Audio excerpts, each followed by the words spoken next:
कौन जीत रहा उत्तराखंड, सबसे सटीक एग्जिट पोल 7 मार्च शाम 6 बजे से लगातार सिर्फ उत्तराखंड तक पर। नमस्कार, आप देख रहे हैं उत्तराखंड तक और मैं हूं आपके साथ सरिता तिवारी। लालकुआं सीट पर आज हम बात करने वाले हैं और लालकुआं सीट से जो बीजेपी के प्रत्याशी हैं उनसे हम खास तौर पर आज हम बातचीत करेंगे। और उससे पहले आपको बता दें कि लालकुआं जो सीट है इस पर जो मुकाबला है काफी रोमांचक है, क्योंकि ये त्रिकोणीय यहाँ पर मुकाबला हो रहा है। एक तरफ कांग्रेस के बड़े चेहरा जो कहे जाते हैं हरीश रावत यहाँ से मैदान में है, तो वहीं कांग्रेस से जिनका टिकट कटा संध्या डालाकोटी यहाँ पर निर्दलीय चुनाव लड़ रही है और ये हरीश रावत के लिए कह सकते हैं परेशानी यहाँ पर खड़ी कर सकती है। तो वहीं यहाँ पर बात करें लालकुआं की, तो यहाँ पर बीजेपी से प्रत्याशी मोहन सिंह बिष्ट जो कि इस क्षेत्र में काफी अच्छी पकड़ रखते हैं, लंबे समय से काफी सक्रिय हैं, यहाँ पर काम कर रहे हैं और जिला पंचायत सदस्य के रूप में एक बड़ी जीत उन्होंने हासिल की थी।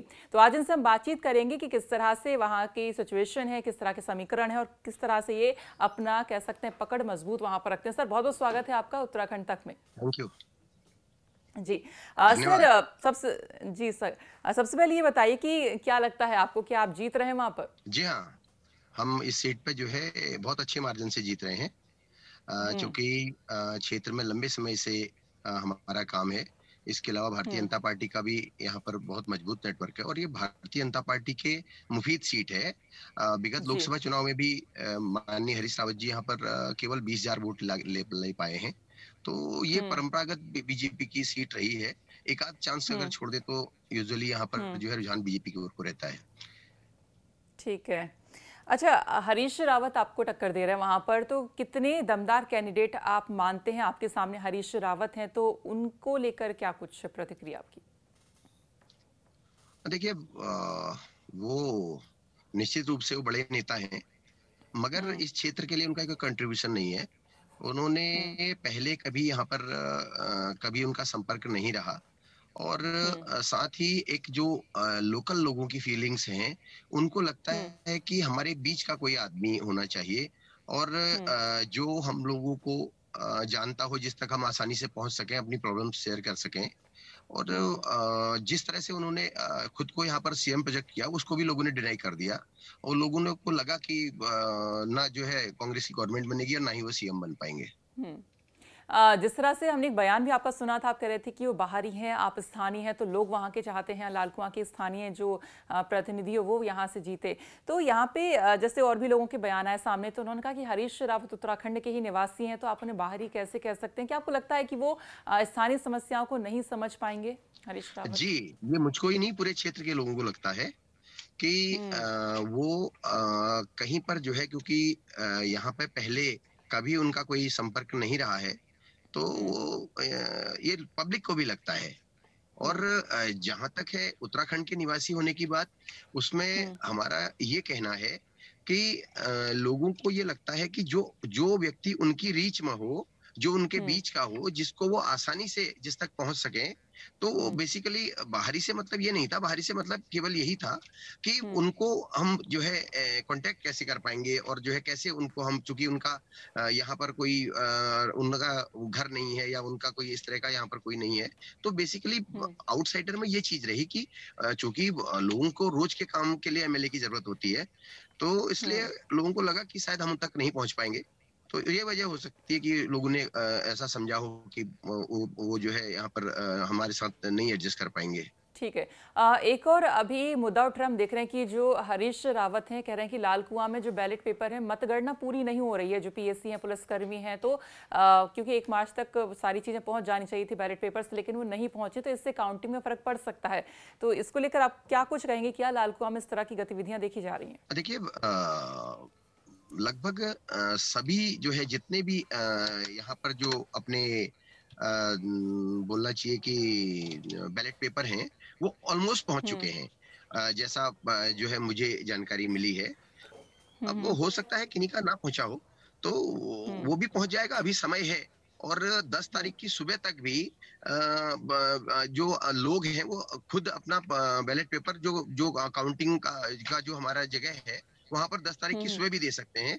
तो इसलिए अभी पर्याप्त समय है और मैक्सिमम लोगों को पहुंच गया। कुछ लोगों का रह गया होगा तो वो पहुंच जाएगा और वो मैं समझता हूँ कि टाइमली पहुंच भी जाएगा। ठीक है। आपकी ही सर बात कर लेते हैं। लोग आपको, यानी कि लालकुआं की जनता है, आपको वोट क्यों करे? क्या कुछ आप में खास है? क्या आपने अपने क्षेत्र के लिए कामकाज किए? थोड़ा सा बताएं। देखिए, मैं अभी 2 साल से यहाँ पे जिला पंचायत का सदस्य हूँ और जी। मैं पिछले लगभग 20 साल से इस क्षेत्र में एक्टिवली लोगों के साथ उनके हर फंक्शन में पार्टिसिपेट करता हूँ। मैं उनके जो भी लोकल प्रॉब्लम्स छोटी-छोटी होती हैं उनको रिज़ॉल्व करने की कोशिश करता हूँ और हुँ, यूथ के साथ मेरा बहुत अच्छा यहाँ पर एक इंटरेक्शन है। रूथ यूथ का हुँ, मुझे बहुत अच्छा सपोर्ट है और जो लेडीज़ हैं, जो हमारा हुँ, महिला मतदाता वर्ग है, उसका मुझे बहुत अच्छा सपोर्ट है।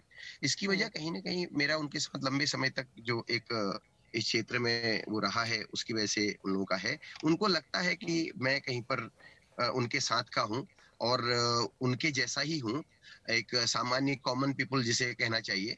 तो इसलिए हुँ, मुझे लगता है कि अभी मैंने जब जिला पंचायत में भी ये चीज़ मुझको देखने को मिली थी और बहुत जी। अच्छा सपोर्ट मुझे मिला था। तो इसलिए लोगों को लगता है कि भई अगर हमारी कोई प्रॉब्लम होगी तो कल को डॉक्टर मोहन बिष्ट हमारे साथ खड़े रहेंगे। कहीं हुँ, पर भी रात को भी, दिन को भी और हुँ, टेलीफ़ोन कर सकते हैं, उनसे मिल सकते हैं आसानी से।